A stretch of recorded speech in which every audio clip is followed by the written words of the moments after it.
Olá, mais um 10 minutos com Deus. Gostaria que você, juntamente comigo, abrisse a sua Bíblia no livro de Jonas, no capítulo 1. Nós vamos estar falando um pouquinho, 10 minutos com Deus. Momento de reflexão, momento que Deus vai nos trazer algo da parte dele. Amém?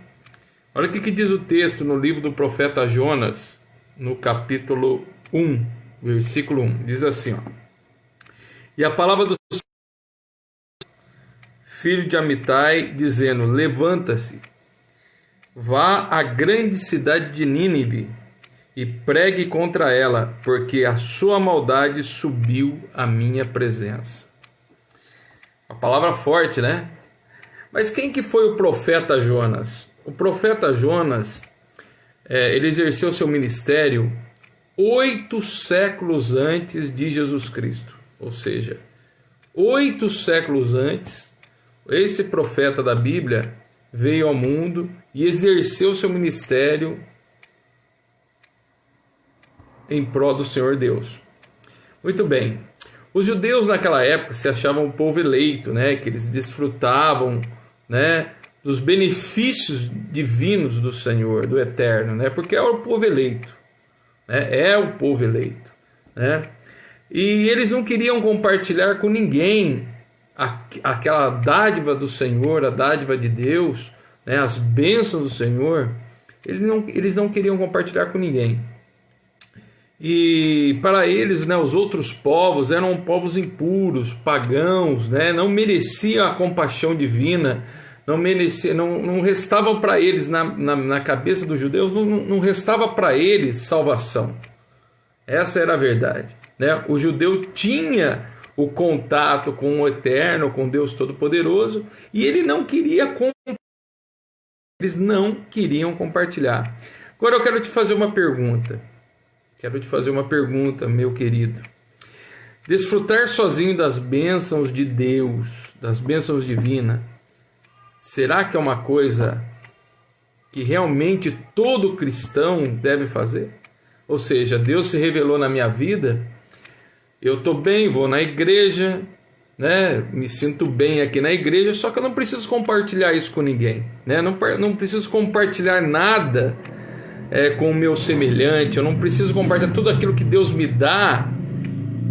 Ele me escolheu, vai dar para mim, só que eu poderia abençoar outra pessoa com as palavras. Será que isso realmente deve ser feito? Nós que tememos a Deus, nós que acreditamos em Jesus como Salvador, né?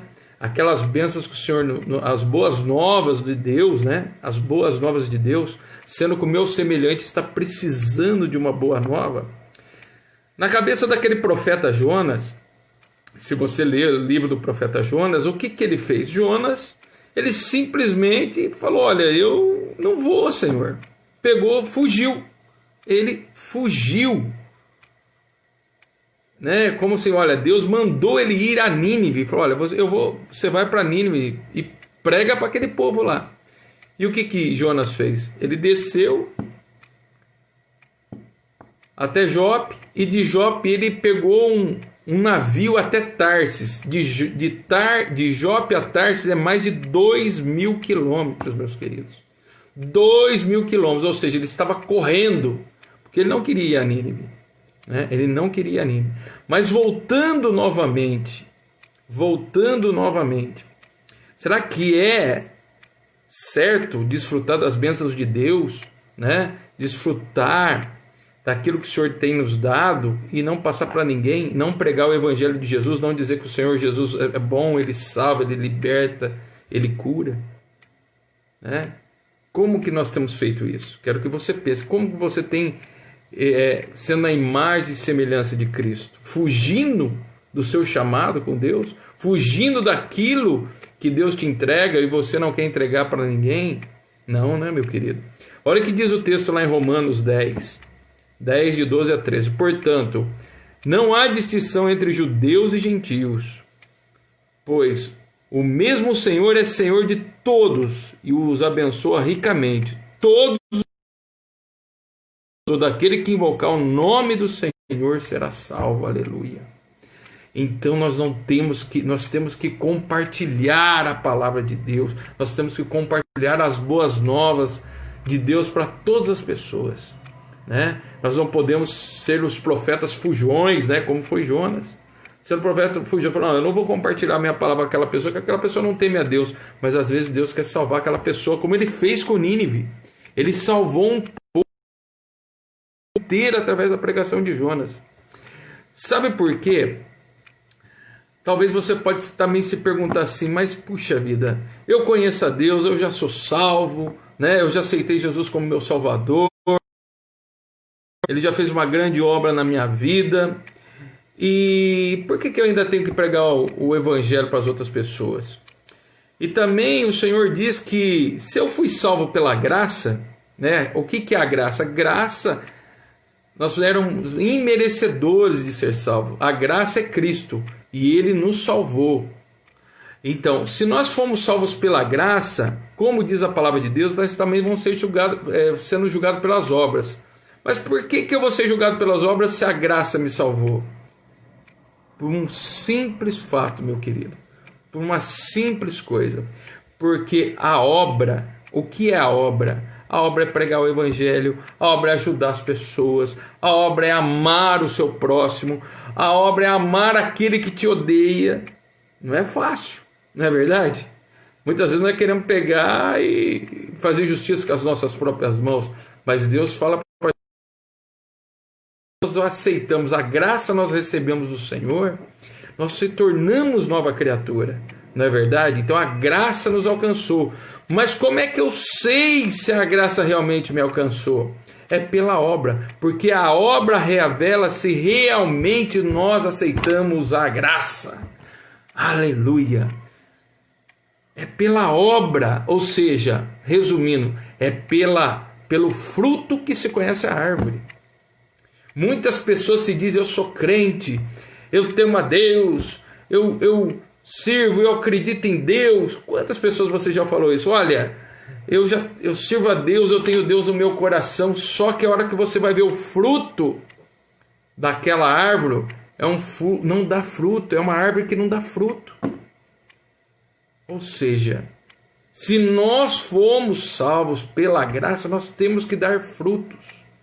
E o fruto dessa árvore chamado servos de Deus, filhos de Deus, tem que ser um fruto doce, um fruto bom para as outras pessoas.